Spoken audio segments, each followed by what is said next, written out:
Ya, ahora vamos a ver el CRISPR-Cas.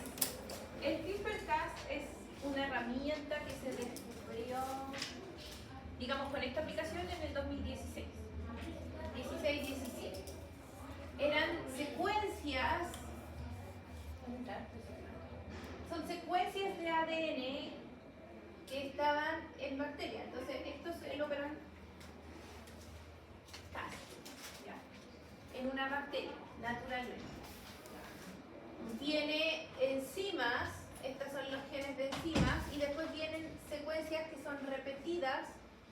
A ver, ahí dice altamente repetitivas, déjenme ver. Aquí es más cerquita porque yo que me hace. Ya. Básicamente son secuencias de ADN que tienen espaciador ahí entre. ¿Para qué sirve en una bacteria?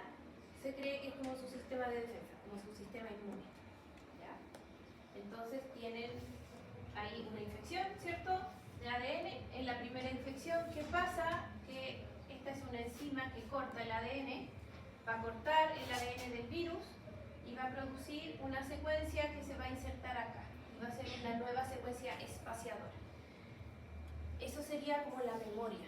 Ustedes saben que cuando nos infectan a nosotros, cualquier organismo, el primer sistema de defensa es nuestro sistema inmune innato. El innato va a tratar de matarlo rápidamente, pero va a haber uno que se llama adaptativo, ¿ya? Y ese lo que va a hacer es recordar, de ahí viene la memoria. Recuerda ciertas moléculas de esa infección para la segunda vez que nos infecte, atacarlo rápidamente. ¿Ya? Entonces, esto sería como el sistema inmune adaptativo, ¿cierto? Que lo recuerda. Entonces, en una segunda infección, se va a transcribir esta secuencia, se van a producir ARNs que ahora me van a dirigir esta enzima derechito a cortarlo rápidamente. Como que lo reconoce rápidamente y lo corta. Entonces, este sistema básicamente se compone de dos cosas. Una ARN guía, que en este diagrama sería el celeste, y una enzima que es la Cas9. Por eso se llama CRISPR-Cas9. El CRISPR viene de Cluster Regularity Interspace, bla, bla, bla, bla. Pero se refiere a las secuencias que están ahí repetidas entre los espacios. Entonces, si tenemos un RNA guía que me guía a esta enzima a cortar mi ADN objetivo, si nosotros modificamos este RNA guía, podemos cortar lo que sea, ¿cierto? Podemos dirigir esta enzima a hacer lo que sea. Entonces, por ejemplo, tenemos Cas9. Cas9 dirigido aquí a este gen y me va a hacer un corte en las dos hebras y ahí nosotros vamos a interrumpir el gen, ¿cierto? Si cortamos este gen, va a haber disrupción de gen. Cuando hay unión de extremos no homólogos. Voy a tener que recordarles o decirles otra cosa. Cuando existen cortes en la doble hebra, ya sea en las dos o en una, hay sistemas de reparación en nosotros. ¿Ya? Reparación de extremos no homólogos y reparación usando un homólogo o guiado por un homólogo. ¿Ya? La primera, que es reparación o unión de extremos no homólogos, me repara rupturas en las dos hebras. Pero cuando repara, se pierden pedazos. ¿Ya? Por eso, fíjense que ahí el gen era grande y después quedó chiquitito. Si ahí está la ruptura, lo primero que se hace es eliminar un pedacito y después unir lo que queda. ¿Ya? Es una reparación bastante mala, es de emergencia, ¿ya? Porque una ruptura en las dos hebras es bastante mala. Entonces, cuando eso ocurre, vamos a tener pérdida de la información genética, ¿cierto? No perdemos el. Acá hay otro tipo de reparación que es usando la recombinación homóloga. Entonces, basado en el homólogo, hay recombinación, ¿cierto? Y si yo tengo ADN sintético, además de tener mi ADN guía, que me hizo que esta enzima me cortara ese gen, yo después dispongo DNA sintético, quiere decir que tiene alguna modificación, ¿cierto? Ahí va a haber reparación, se haga una reparación mejor porque hay homólogo. Y ahora va a haber una mutación que fue insertada por nuestro ADN sintético. También podría, en este caso está representando la mutación o un cambio en uso nuclear. Aquí se está agregando una secuencia que antes no existía.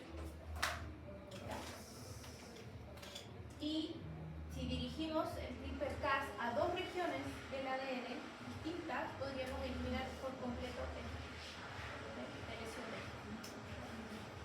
Se pueden hacer estas cosas. Perdón, el Cas es como la serie. El Cas es la enzima. ¿La Cas9? Pero es una de las enzimas específicas que necesita el gen. No. Hay que ir en realidad. Cas9 es una enzima que va a cortar ADN, ¿ya? Pero ¿dónde va a cortar? Eso depende del RNA guía. El RNA guía como que la lleva, le dicen aquí tienes que cortar. ¿Ya? Pero la Cas9 lo único que hace es cortar ADN. Esa es su función, es una endonucleasa. Pero no corta en cualquier parte, corta donde está el RNA guía. ¿Ya? Entonces, la gracia aquí es el RNA guía. Hacerlo para que yo vaya a cortar donde yo quiera, ¿cierto? Y después en el proceso de reparación es donde se pueden agregar las modificaciones. Y ahí sería un ADN guía sintético. Por ejemplo, Sí, el ARN guía es sintético y de hecho no solo se modifica, mira, yo les puse aquí, les agregué diapositivas distintas a las que estaban en el PPT que ustedes pueden bajar para que vean como cuáles son las posibles usos. ¿Ya? No se los aprendan así de memoria, si de verdad tienen que saber cómo funciona el CRISPR-Cas en base. ¿Ya? Esto no es para que se los pregunten en la prueba, pero es para que vean sus posibilidades. ¿Ya? Entonces, por ejemplo, aquí dice ahí que la desaminación de una C me la transforma en otra enzima. ¿Ya? Entonces, primero veamos de arriba. Tengo mi RNA guía y ahí la enzima fue modificada además. Entonces, ¿dónde está?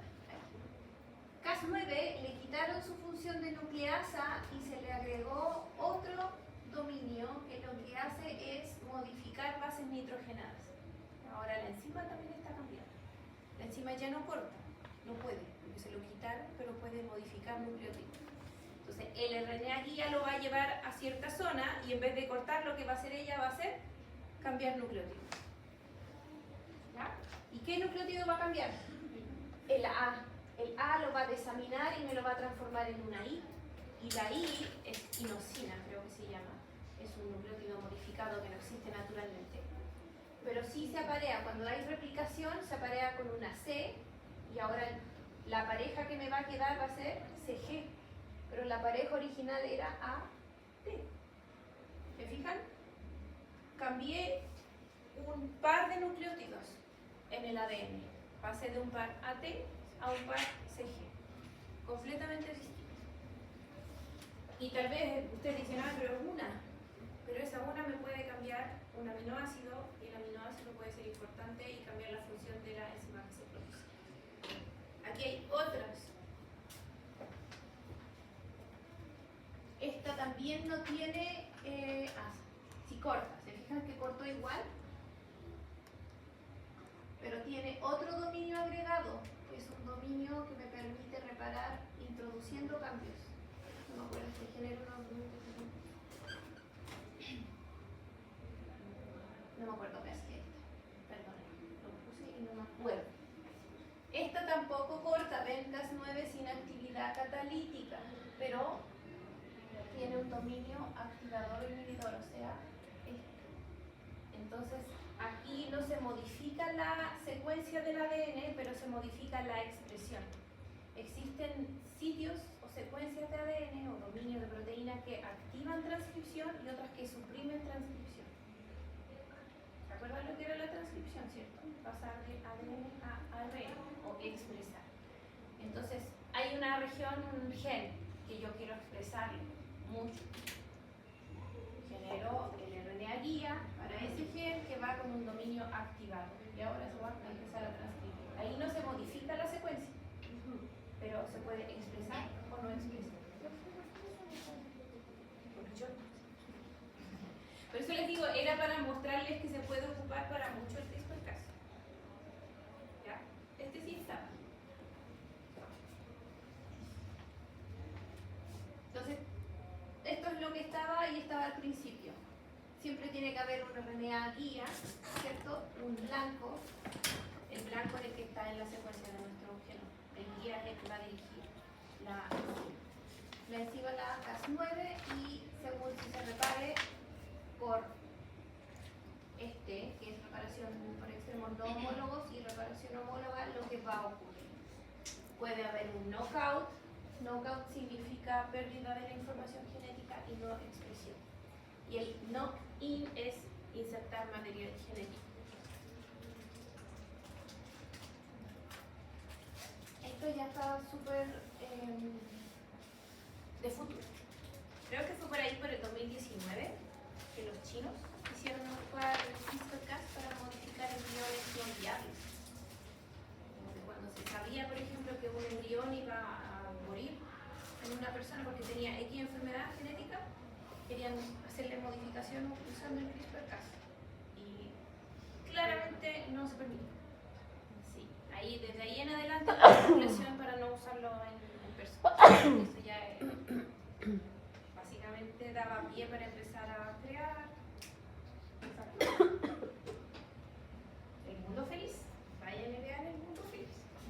Que no me acuerdo el nombre de la película. ¿Cómo se haría? Lo mismo que antes, ¿cierto? Hay que manipular el cigoto. Y después hacer fecundación in vitro y todo.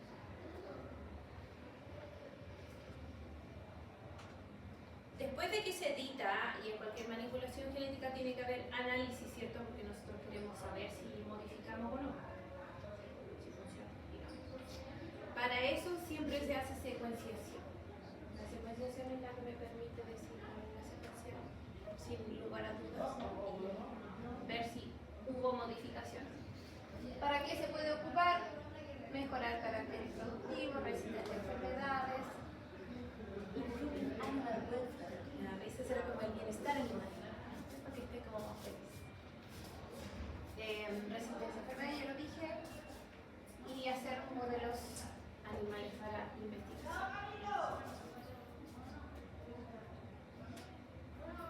Marcadores moleculares. ¿Qué es un marcador? Un marcador es una secuencia genética que me permite a mí identificar individuos en base a si tienen o no esa secuencia. Puede ser un gen o puede ser cualquier secuencia en cualquier lugar de su genoma. ¿Ya? Pero es algo que a mí me permite identificarlos. Y normalmente los marcadores van asociados a alguna enfermedad. Por ejemplo, las personas que tienen predisposición al cáncer de mama van a tener mutaciones en el gen BRCA1. Entonces, esa mutación es un marcador molecular. ¿De qué? De predisposición al cáncer de mama. ¿Ya? Se pueden hacer asociaciones. Siguiendo los marcadores, uno puede distinguir cuáles individuos o tienen alguna enfermedad, o tienen predisposición, o son los que crecen más aceleradamente, los que producen más leche. ¿Ya? Un marcador me permite hacer identificación de individuos en base a algo. Entonces, ven, son puntos de referencia. Me pueden identificar a un individuo y tienen que ser heredables. Son heredables, la mayoría. ¿Ya? Entonces, aquí tenemos el gen 1, que el gen 1 puede ser el que me da alguna enfermedad. Pero hay un marcador que me permite hacer asociación. Los que tienen ese marcador son los que van a tener.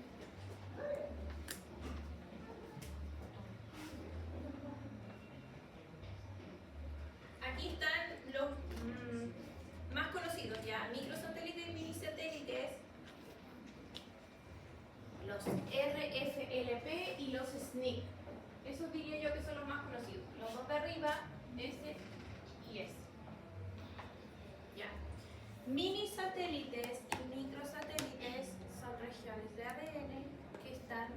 muy repetidas.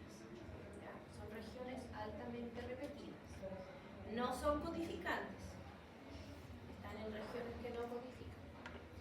Son altamente repetitivas y los microsatélites son los más chiquititos, o sea, regiones de, no sé, 6 nucleótidos, una secuencia de 6 que se repite hasta 500 veces. Y los mini satélites son, por ejemplo, secuencias de 20 nucleótidos que se repiten. ¿Ya?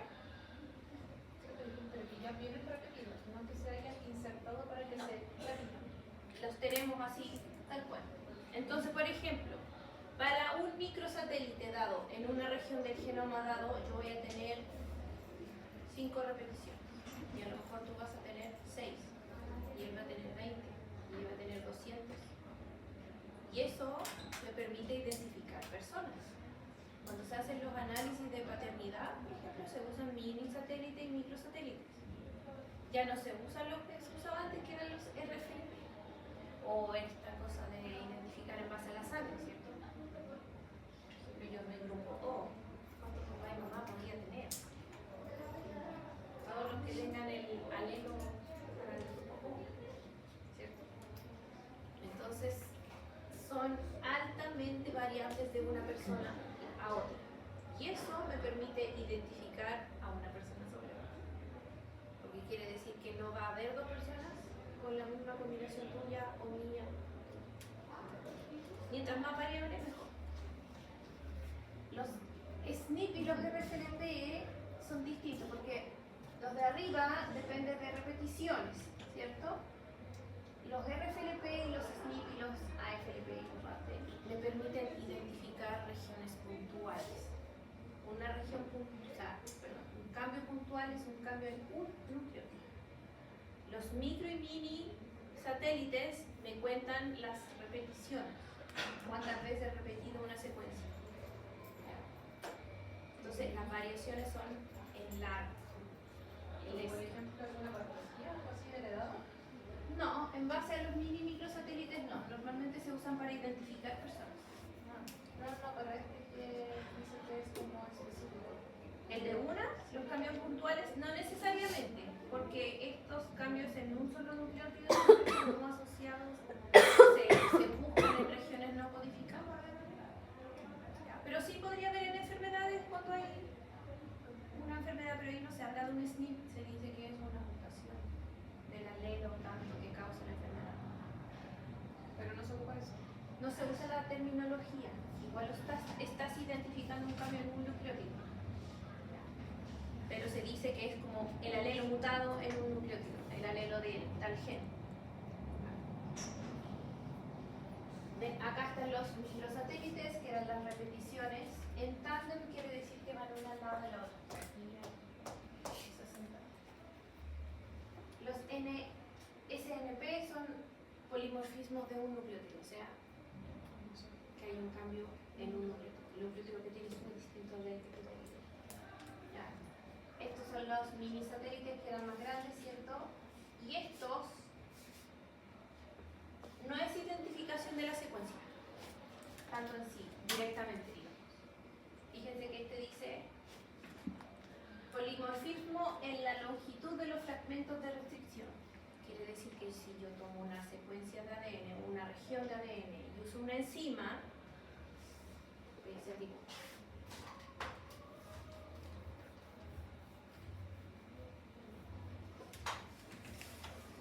Supónganse que este es mi ADN, ADN de otra persona, ADN de otra persona. ¿Ya? Uso una enzima de restricción, la EcoRB. En mi caso, yo voy a tener un sitio de restricción para esa enzima ahí y otro por aquí. Entonces va a cortar ahí, va a cortar acá y me va a generar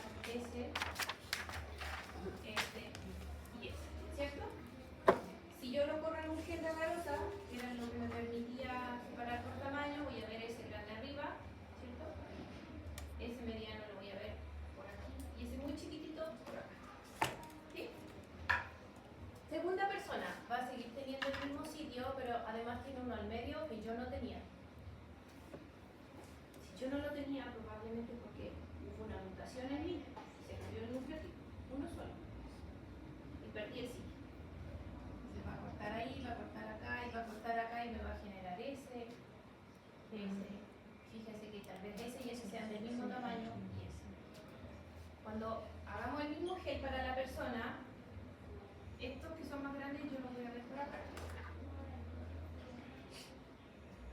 Porque fíjense, son más grandes que este, ¿cierto? Por lo tanto van a estar arriba. Ese sigue estando ahí, porque es el mismo, y el más chiquitito también. ¿Se dan cuenta que ahora es distinto el patrón de bandas? Pero en la ver 2 y el no ver mismo tamaño, el palo 1 no. Sí, cuando son del mismo tamaño o muy similares, migran juntos. Y la tercera persona, vamos a decir que tenía este y este, pero no tenía el otro. Ya, ella había perdido el otro. Entonces vamos a seguir teniendo el primero, vamos a tener el segundo y ahora el muy largo. Y ese, a lo mejor el de ella muy largo va a estar acá. Este va a seguir estando ahí. Y este. Pero no tenía el chiquitito. El chiquitito venía de ahí.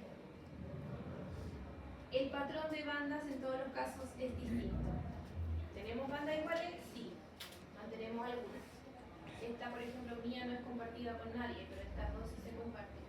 Y así se puede identificar una persona, según su patrón de banda general. Se hace.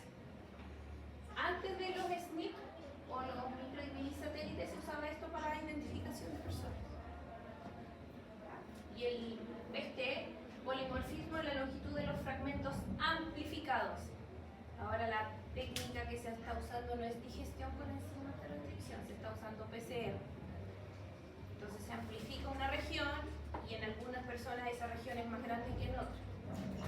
Siempre aquí se están identificando secuencias en regiones como no codificantes, porque las secuencias de los genes son principalmente iguales en todas. ¿Ya? Y amplificación aleatoria de ADN polimórfico.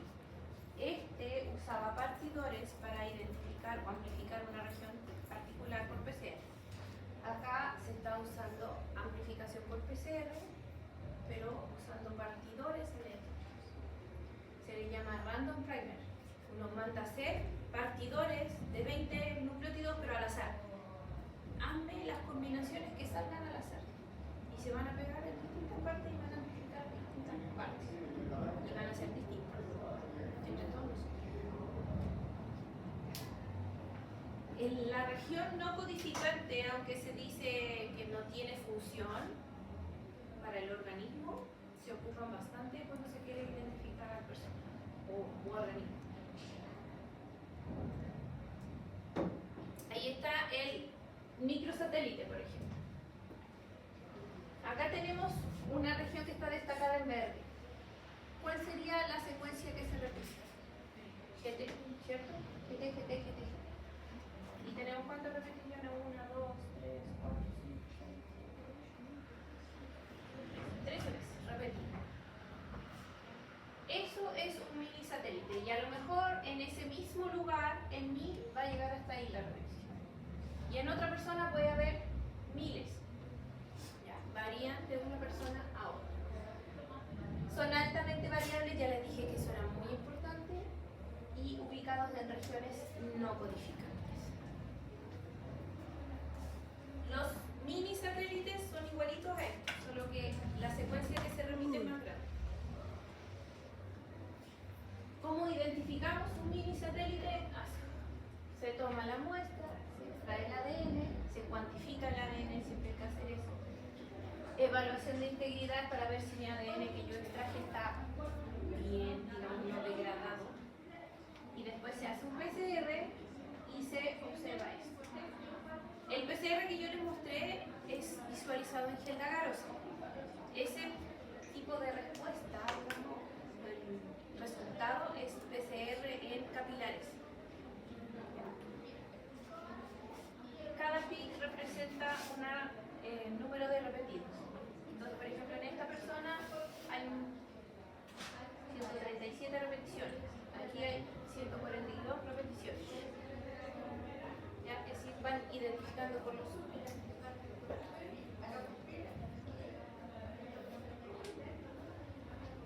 Ahí está lo que yo les decía, ¿ven?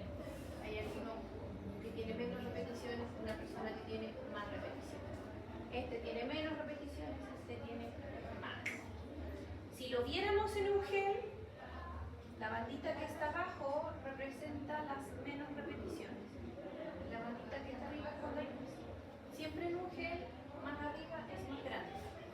Por ejemplo, este correspondería a este. Y este correspondería a este. Cada carril, estos son carriles hacia abajo, es la muestra de una persona. ¿Ya? Entonces, ¿qué pasa en estas muestras que tienen los dos? ¿Qué significa?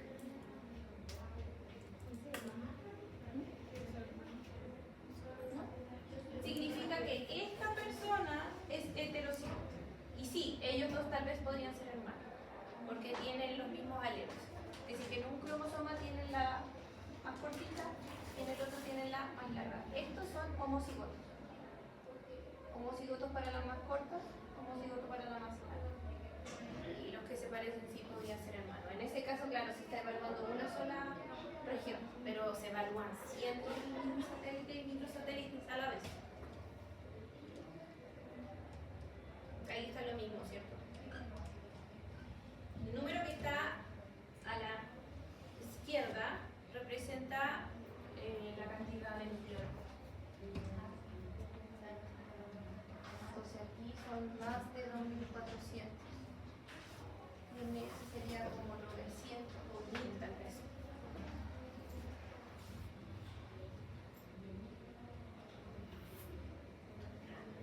Ahora sí, ya no estaba segura que estuviera esta diapositiva. Antes les hablé de partidores y me quería poner a hacer este diagrama, pero qué bueno que esperen.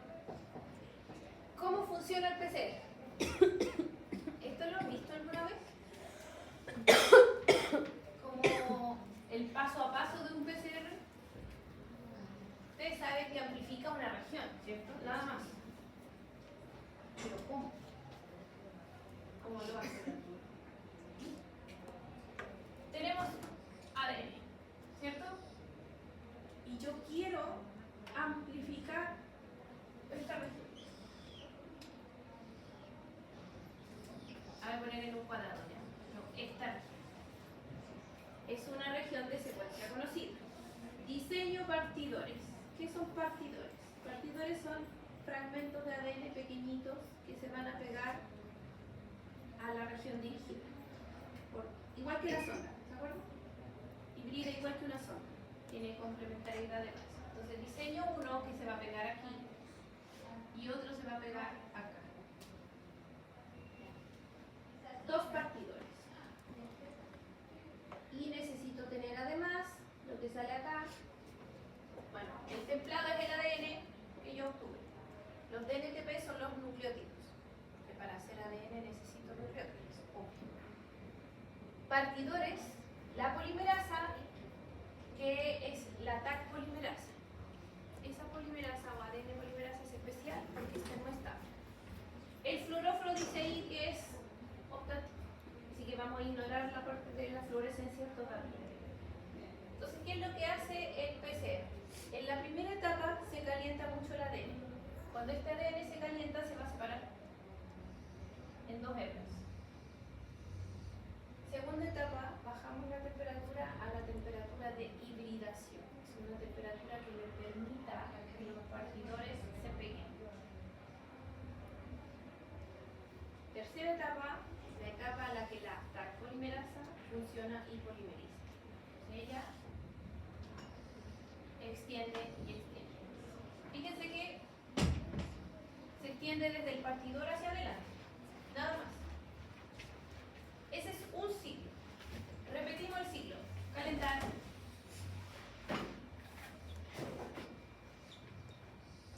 Abrimos las dos hebras, ¿cierto?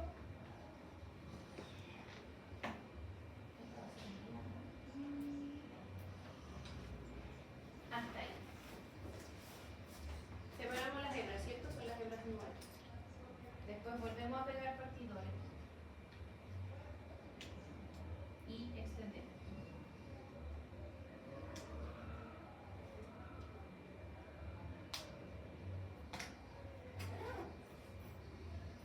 ¿Se fijan que aquí ya van quedando pedacitos más pequeños? pedacitos que van a tener justo el tamaño acotado que ellos quieran, nada más. En el siguiente ciclo va a pasar lo mismo, y lo mismo, y lo mismo, y lo mismo. Entonces, cada PCR o cada ciclo de PCR siempre tiene 3 pasos.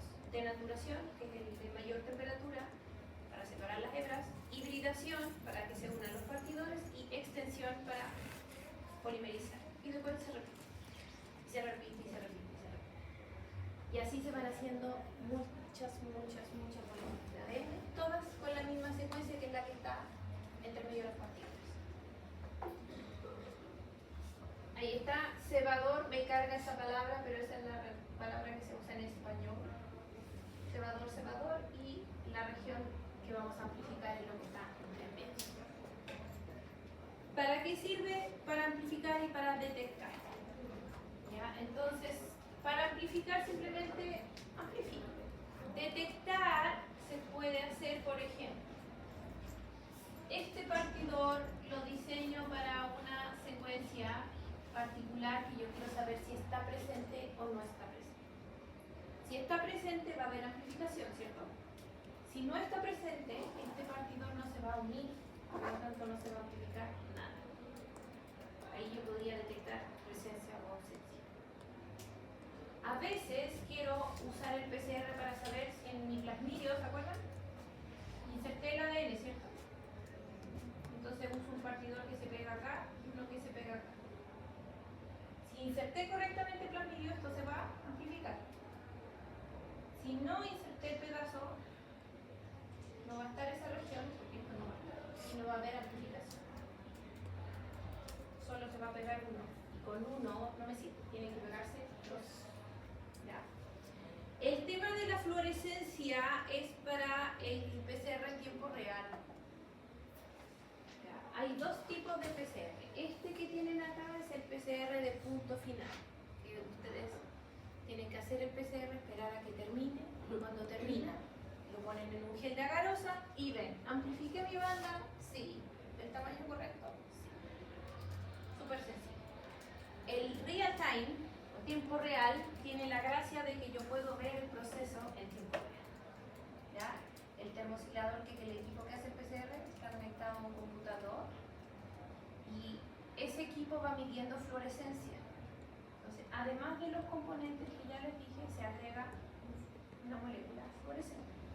Una molécula que se llama, la más usada,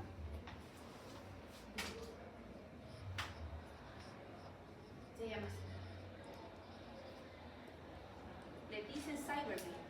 No sé cómo se pronuncia eso. Cybergreen. Es una molécula que se pega a ADN de doble hebra. Entonces, mientras más ADN de doble hebra tenga, más fluorescente.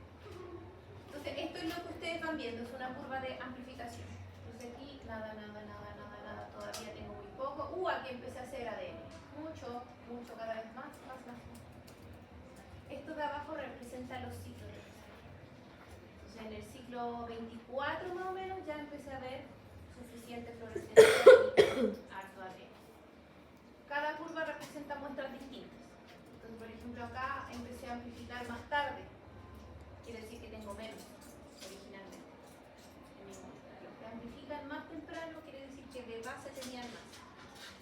En un PCR COVID, por ejemplo, una persona más infectada me daría curvas de amplificación que parten por acá. Y los que tienen infección ya menos o el virus ya se está yendo, me salían por acá. Pero se detectaba que había vida.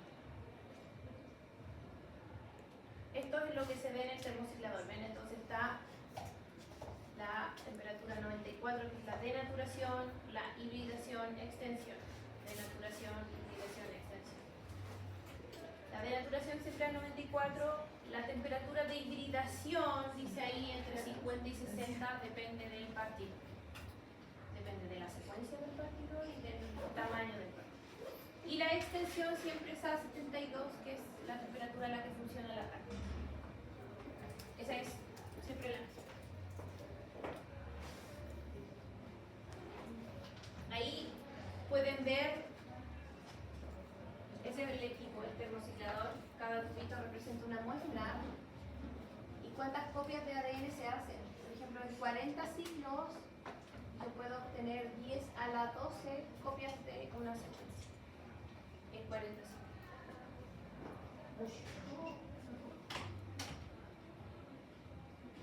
Aquí, por ejemplo, un diagrama de cómo se puede usar el PCR para detectar un gen.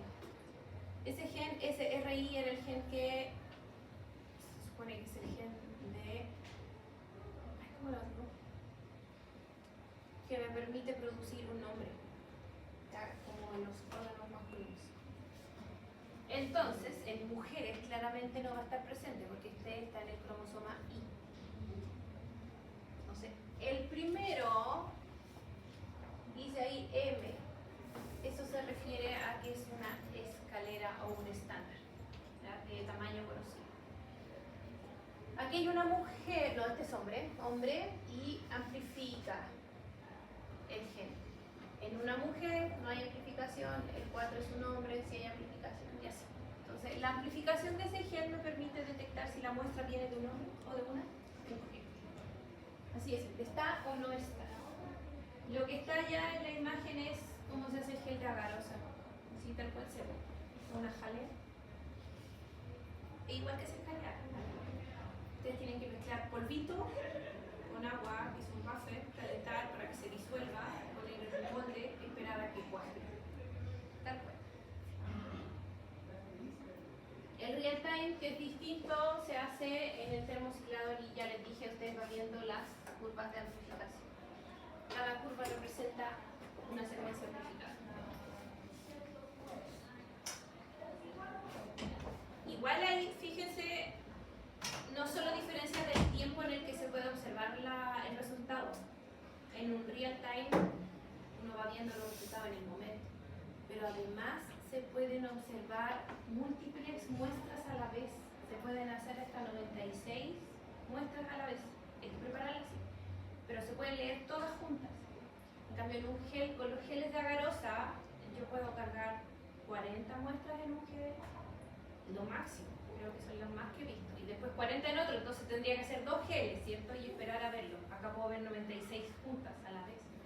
Incluso se pueden, en un mismo pocillo, en una misma muestra, yo puedo observar amplificación de 2 secuencias distintas. Entonces, me permite analizar muchos más datos a la vez que un tiempo, o sea, un PCR de punto final.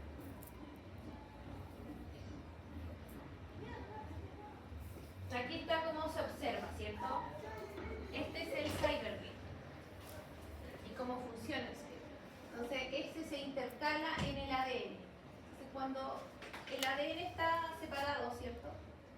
No se observa fluorescencia, pero cuando está en forma de doble hebra, la molécula se une y florece. Entonces, por eso uno va viendo la fluorescencia que sube. Mientras más ADN voy produciendo, más fluorescencia voy a tener. Existe otra forma de observar los productos de PCR. En este caso, sin irme de acá, ¿qué pasa si yo en una muestra estoy amplificando el gen A y en otra muestra estoy amplificando el gen B? ¿Cuántas curvas? Bueno, en la misma muestra. En la misma.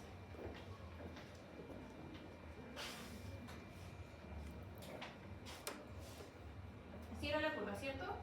Aquí empecé a amplificar y aquí tengo mucho amplificar. Si en una misma muestra, en mi pocillito, mi PCR no fue específico y en vez de amplificar una banda, está amplificando 2. ¿Ya? ¿Me va a cambiar la curva? No, porque el CyberBeam solo detecta cantidad de ADN, no si es una secuencia u otra. Entonces yo veía una banda, aunque en realidad esté amplificando 2. Solo voy a ver una. Existe otra técnica u otra tecnología que me permite visualizar bandas distintas en una misma muestra. Y esa es la tecnología Tachman. Ahí, el nombre Tachman es lo mismo que usar Nova. ¿Ya? Toalla Nova. Ustedes saben que Nova es la marca, pero la toalla es toalla absorbente. Lo mismo. Tachman es el nombre de la primera sonda que se hizo, pero son sondas fluorescentes. ¿Ya? Se usa mucho la tecnología Tachman para todas, pero es como usar el nombre de la marca. ¿Cómo funciona? Pero por un tema de tiempo. No, es porque todos se quedan con el primer. Lo mismo, los tubos Eppendorf. ¿Ustedes saben qué es un tubo Eppendorf? Son unos tubitos así, de plástico. Contame. Ya, pero el tubo no se llama tubo Eppendorf. Ese tubo se llama microtubo de 1,5 ml. Eppendorf es la marca. Pero hay 200 marcas en el mundo, pero antes existía solo Eppendorf. Entonces todos usaban el tubo Eppendorf. De ahí quedó con el nombre de la marca. Pero es la marca. Entonces aquí Tagman fue el primero que desarrolló esta tecnología. Después ahora se hicieron muchas. ¿Cómo funciona esto? Tenemos los partidores y una sonda. Aquí estamos agregando una tercera cosa, ¿cierto? Antes solo había partidores, ahora tenemos una sonda. La sonda está diseñada para unirse a la secuencia amplificada y tiene dos moléculas, un fluoróforo y un quencher. La molécula quencher es una molécula que apaga la fluorescencia del fluoróforo cuando están juntas. Entonces, en la misma sonda, cuando están las dos, están muy cerca y no hay fluorescencia. ¿Ya? Por distancia nomás, como que la presencia de este me apaga la fluorescencia de este. Cuando se empieza a amplificar, la polimerasa va a chocar con la sonda. Cuando choca con la sonda, la rompe.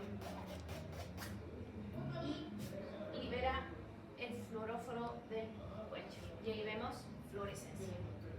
Entonces, si yo uso un PCR en donde pongo sondas distintas para amplificados distintos, podría haber curvas distintas. Esta podría ser para la fluorescencia 1 y esta para la fluorescencia 2. Esta corresponde al gen 1 y esta al gen 2. Porque las sondas son específicas para los amplificados y se les pone fluoróforos distintos. A uno se le pone fluoróforo amarillo, al otro rojo, al otro rosado y así. Pueden ocupar el que quieran. Entonces, la tecnología Tagman me permite identificar secuencias específicas. CyberRing, no. Ese es un gráfico de amplificación. Cada línea es un amplificador.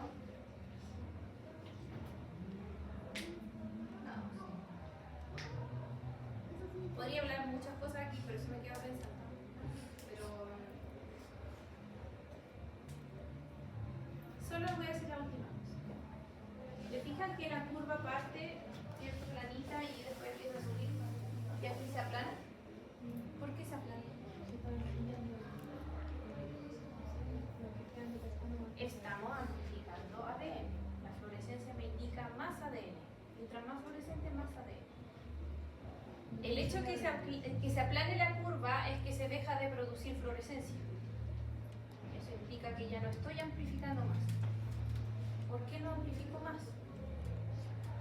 ¿No me pueden decir aquí, alguna más responde, que la enzima dejó de amplificar? Bueno, sí, eso depende de por qué. Lo que pasa es que se agotan los reactivos, así de simple. Fíjense que ustedes están usando partidores y nucleótidos, ¿cierto? Y en cada ciclo uso partidores y uso nucleótidos que quedan en el ADN, ¿cierto? En el siguiente ciclo vuelvo a ocupar más y vuelvo a ocupar más y más y más y en algún momento se me van a acabar. No puedo hacer más, se me acaban. Eso, y lo otro que ocurre es que la polimerasa necesita magnesio, entonces también se agrega magnesio al medio, que es un cofactor. Pero el magnesio tiene carga positiva y el ADN tiene carga negativa, ¿cierto? Mientras más ADN hago, más magnesio se roba. Si el magnesio no está disponible, la enzima no funciona. Entonces hay dos cosas, se me acaban los reactivos y se me va capturando el magnesio y la enzima ya no puede polimerizar. Por eso se ve el aplanamiento de la curva. No se puede seguir más allá del ciclo. O sea, aquí yo podría seguir haciendo ciclos de amplificación, pero ya no voy a ver más fluorescencia. Ya quedó así. O sea, en el azul, hasta ahí no me llegó su ciclo de... La información importante de esto no es cuánto llegué a producir, es uno, está o no está, porque a veces tú quieres detectar si está presente o no está presente. Y lo otro es el T te indica, es un número que me dice en qué ciclo empecé a producir fluorescencia. Entonces, por ejemplo, voy a comparar esta curva en el ciclo 15 versus la verde en el ciclo 20, ¿cierto? Eso me indica que en la muestra azul yo tenía más, digamos, no puede ser genes en este caso, se usa DNA, RNA, ¿cierto? Esto es transcripción, por lo tanto, expresión. En vez de partir con ADN, se parte con RNA. ¿Ya? Y el RNA se pasa a cDNA y se usa para hacer PCR. Entonces, mientras más antes sale la curva, quiere decir que yo tenía más RNA en esa muestra versus la verde. Eso dice que en esta persona, la de la curva verde, yo estoy transcribiendo más ese gen que en el otro. Por ejemplo, en el cáncer, una persona que tiene cáncer estaría, por ejemplo, más produciendo algo, alguna proteína que me permita ciclar más rápido versus una normal. Entonces aquí aparecería más la curva más antes que en esta. Entonces, permite ver ausencia o presencia y cuando antes sale la curva que me indica expresión. Más expresión, menos expresión. En teoría no me aporta mucha información como desde qué pic más o menos empieza ya a ser recta. Exacto. Eso no es relevante. Lo importante es esta vuelta la curva y cuándo sale. ¿Cuál sale antes?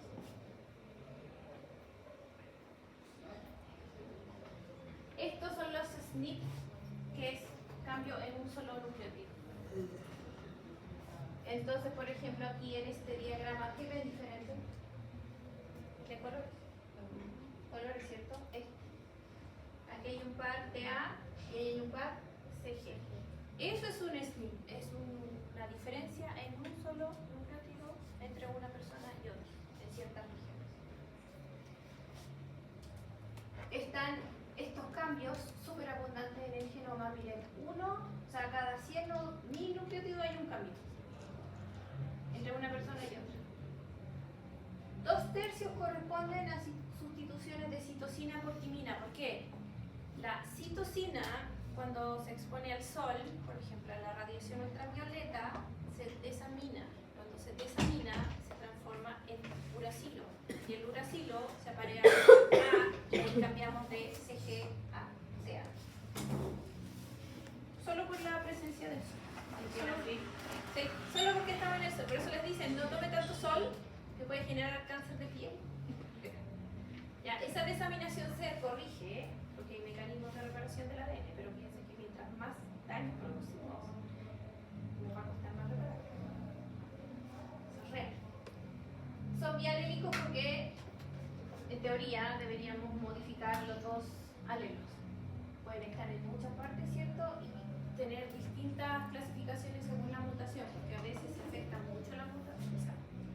A veces la mutación cae justo en un gen que era muy importante, en un nucleótido que era muy importante. Y otras veces cae en un sitio que es no codificante, no hay forma.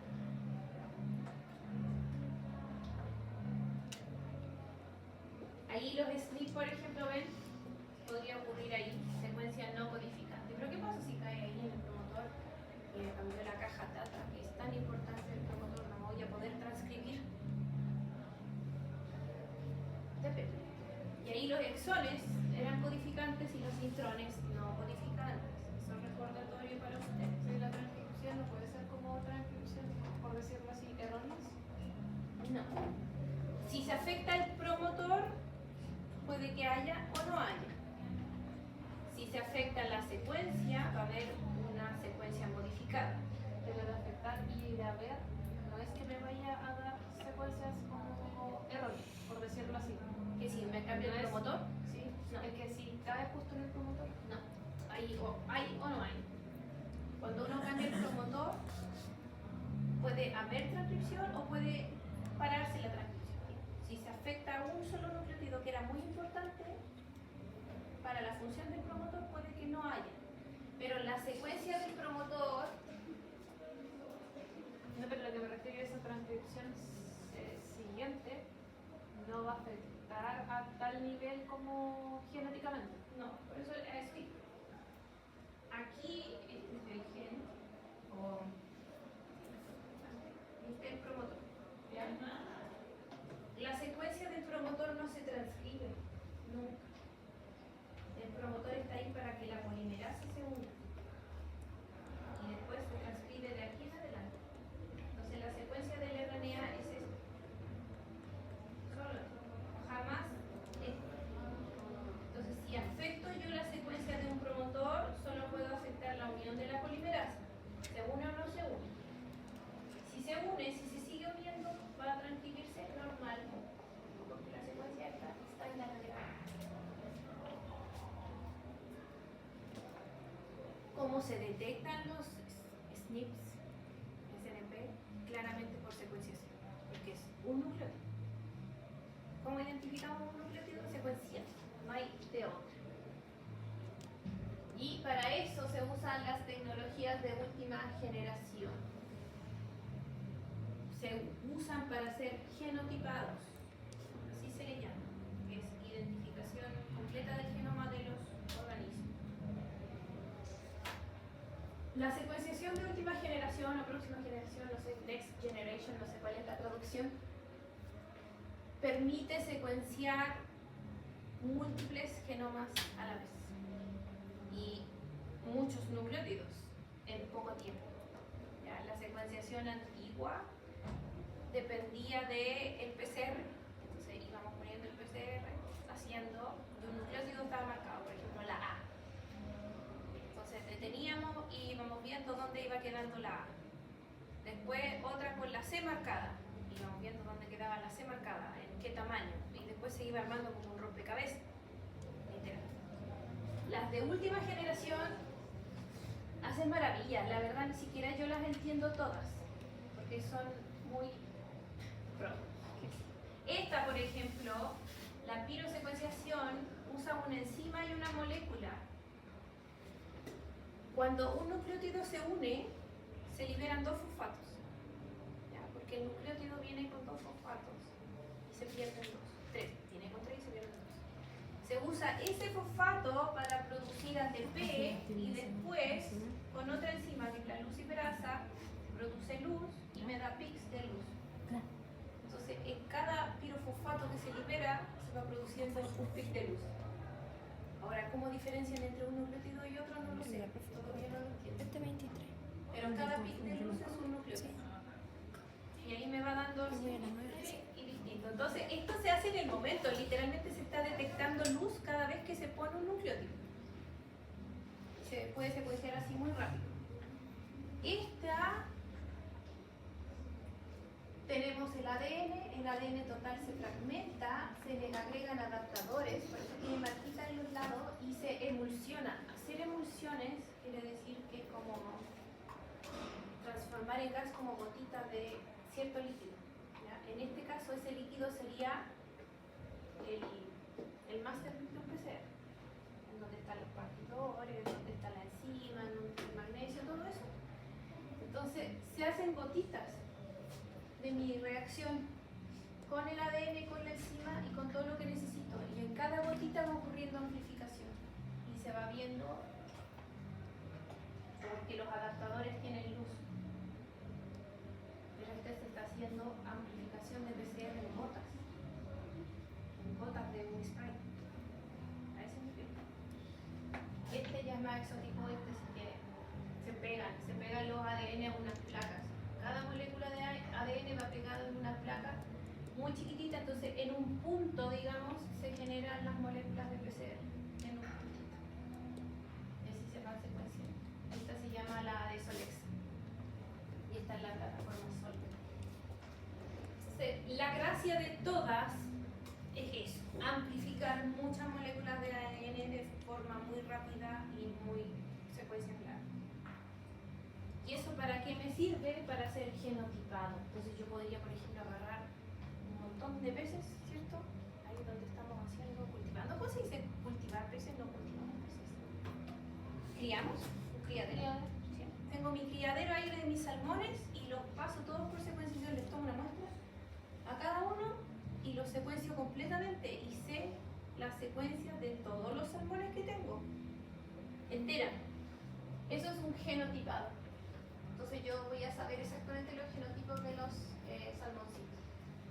Para cuáles son las más usadas por secuenciación, SNP array y los RANSEQ. Yo puedo identificar ahí rápidamente, por ejemplo, cuáles están enfermos. Si es que hay una enfermedad que sea común y que esté asociada a un marcador molecular, en esa pasada de la secuenciación masiva, podría decir, ese está enfermo, este también, fuera, y os van sacando. ¿Cómo funciona el SNP array? Este funciona con sondas. Ya saben lo que uno son, ¿cierto? Con una secuencia dirigida. Entonces aquí tienen sondas para identificar en esa región qué nucleótido hay. Y uso mi ADN de mis individuos. Entonces tiro mi ADN y mi ADN se va a pegar en el que sea complementario. Y ahí yo voy a poder distinguir cuál tiene, cuál letra tiene. Esto se ve así. Cada puntito representa un circulito ahí. Entonces, donde se unió la sonda, que va como un fluorófono, yo voy a ver florecer. Los que se pegan a la A van a florecer de un color, los que se pegan a la G de otro color y así. Entonces, yo puedo ver puntitos de colores. Cuando diga array, ustedes piensen esto. Eso es un array. Depende de lo que se quiera ver, es cómo se llama el array. Y ustedes ven ahí los puntitos. Eso me permite saber qué SNP tiene el animal. Por secuenciación sería usando las tecnologías de última generación.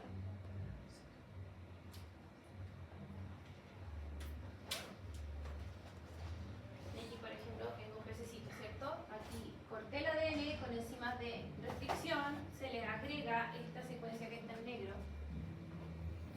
que me permite después agregar un código de barra. ¿Sí? Se le agrega un código de barra. Entonces, yo sé que todas las secuencias que están con el código de barra verde pertenecen al pez 1, las que tienen el otro color al pez 2 y así. O sea, el ADN de cada animal está ahí pasado por un QR, Y después puedo hacer amplificación y ver distintos marcadores, identificar qué pececito tiene qué marcador. Este tiene el amarillo, este tiene el celeste y así. La tecnología de la secuenciación o genotipado me permite identificar genoma de muchos animales. Si lo queremos llevar así como hablando de uso de biotecnología en criaderos, para eso me sirve. Este funciona también con... No, este es distinto, este no usa código de barra, pero los partidores van secuencias que me permiten marcar cada individuo. ¿Quién está viendo?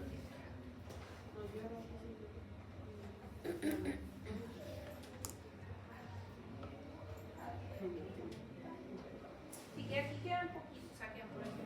No sé cuánto queda, pero sí queda ya. Sí, vaya. ¿Para qué nos sirve? Para hacer relaciones filogenéticas, miren, y análisis de paternidad. Cuando tenemos tantos animales y tenemos un animal enfermo, de repente queremos saber de dónde salieron, ¿cierto? ¿Cuáles son sus padres? Para ver qué es lo que tienen los padres, los queremos sacar de la población. También nos sirve hacer el genotipado, hacer control de consanguinidad también, porque queremos que estén muy emparentados con los individuos cuando los queremos usar. Selección genómica, todo lo que hemos hablado antes. Ya sabemos que esto es malo. ¿Para qué se lo voy a decir? Está bien, siempre se trata de llegar a una especie de medio feliz, digamos. Queremos que se mantengan ciertos rasgos. Para eso es necesario tratar de usar individuos que tienen cierto parentesco, pero cuando es mucho podemos acelerar que aparezcan enfermedades por endogamia. Entonces hay que hacer un equilibrio. Cada vez que hacemos selección genética de cualquier animal, vamos a reducir la variabilidad. Eso nos va a llevar a la consanguinidad igual. Entonces hay que tratar de hacer un equilibrio. Cuando tenemos marcadores de parentesco es fácil, ¿cierto?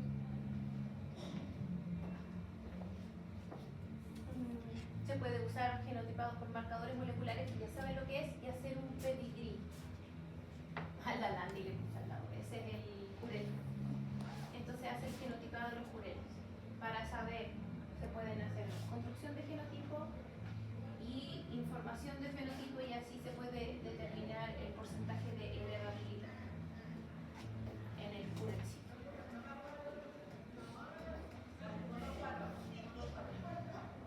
Esos son ejemplos de paper en donde se usa biotecnología, ¿ven? Ahí hay selección y uso de los marcadores SNP. ¿Para qué? Para identificar análisis de paternidad. Eso es en ganado. El de abajo es uso de microsatélites y los SNP para determinar análisis de parentesco en los chanchitos. También puede servir para hacer mapas de ligamiento. Un mapa de ligamiento básicamente es un mapa del cromosoma.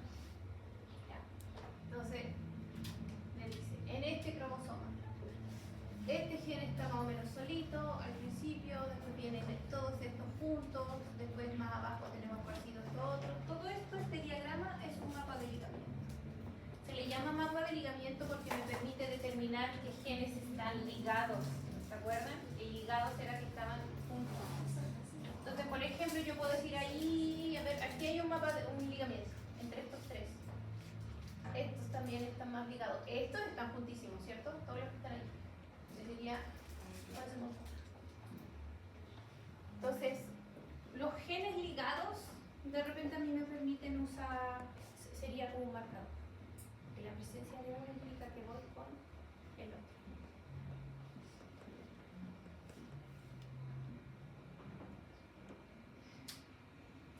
Y esto, selecciona sitio de los marcadores.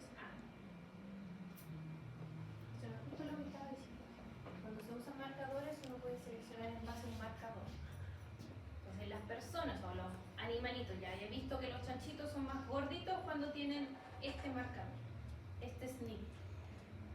No sé por qué, no tengo idea cuál relación, pero se da que la mayoría de los chanchitos que son más grandes, ¿cierto? Más gorditos, tienen este SNP. Entonces yo puedo ir haciendo selección en base a un marcador. Eso sería un más, selección asistida por marcadores. ¿Y se usa cuándo? Cuando es difícil medir un rasgo o es poca heredabilidad de ese rasgo. Pero sí me puedo basar en seleccionar marcadores. ¿Quieres chocolate? No me gusta este diagrama para nada, yo creo que está difícil de explicar. Pero ahí se está haciendo selección de los, que son estos bulls, toros, ¿cierto? Se seleccionan, esta sería la descendencia, ahí hay selección basada en reproducción, y aquí tenemos, todo esto son generaciones, ¿cierto? Vamos a terminar con uno que me va a dar, o va a tener algún rasgo que nosotros queríamos seleccionar. Después viene el testeo, claramente en este caso tenía que ver con la producción de leche, ¿cierto? Que si ese toro después me iba, al cruzarse con las vacas, me iba a producir un ganado que produce, o vaca que produce más leche. Y después se tienen que comercializar.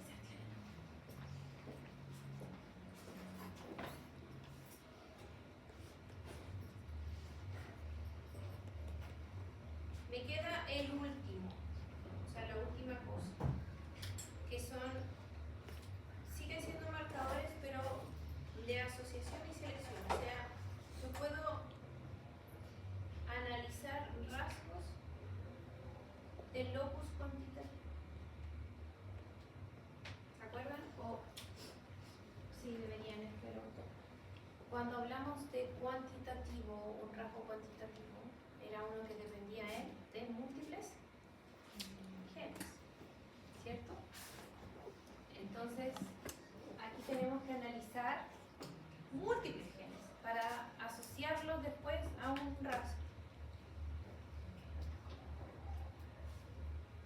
Entonces, se identifica, por ejemplo, hay un QTL,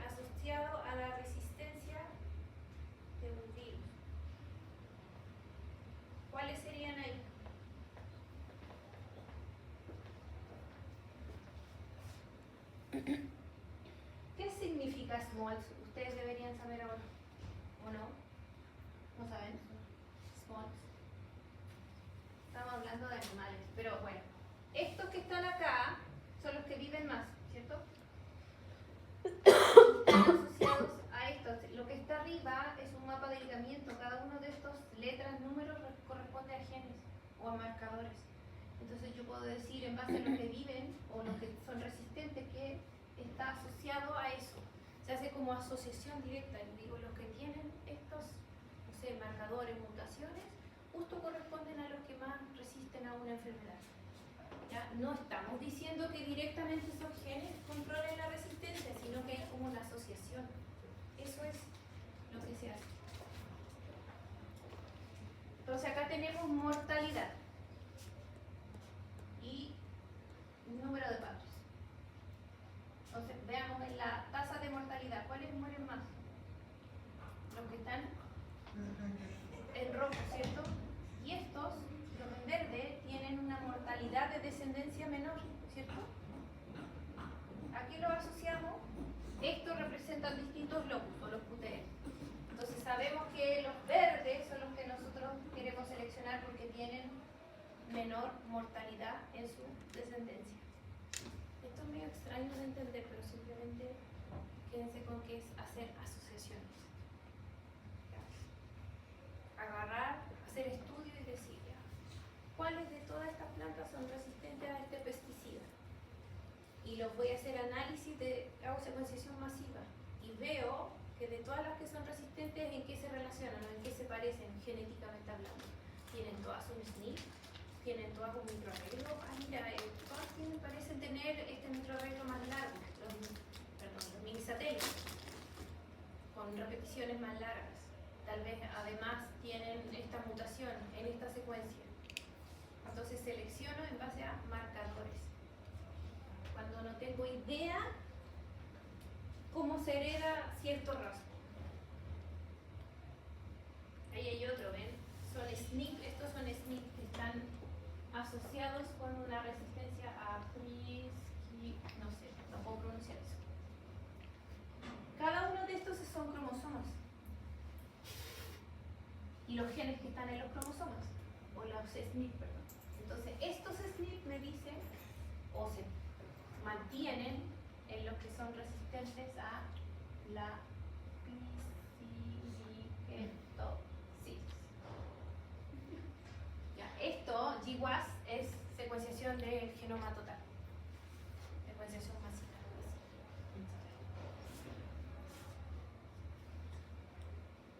Mismo ejemplo, creo que no hay mucho más que decir.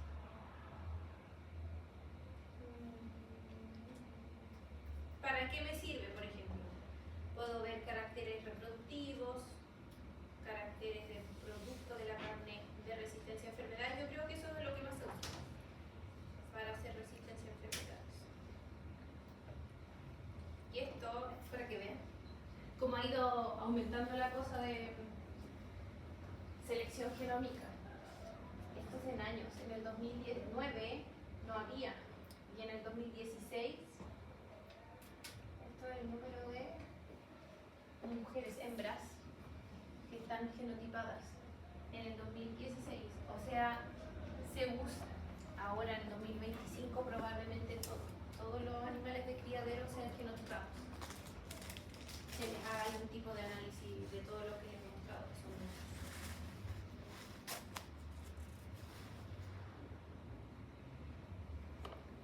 Ya, hemos terminado. Les repito de nuevo. De las dos primeras clases, o sea, la 9 y la 10, de lo que vi el año pasado eran casi puro ejercicio. Ya, donde había que calcular el M, el alfa, el A, el D, todas esas cosas. Ya, pero no puede ser ejercicio tan largo porque son preguntas alternativas. Pero aquí ahora tienen desarrollo, así que tal vez haya en el desarrollo. Todavía no tengo la prueba, no la he hecho. Sí, 2/3 de la prueba deberían ser, o sea, no, de ejercicio. de ejercicios, pero me refiero, siguen siendo alternativas, pero van a tener que hacer como un ejercicio claro. Y el resto es preguntas como de la materia de hoy. Pero estas son como fáciles, eran preguntas más fáciles, realmente, para que sirven. parte que ya dio como los ejemplos de ejercicio en la clase Sí, eso no pasada. hay ejercicio.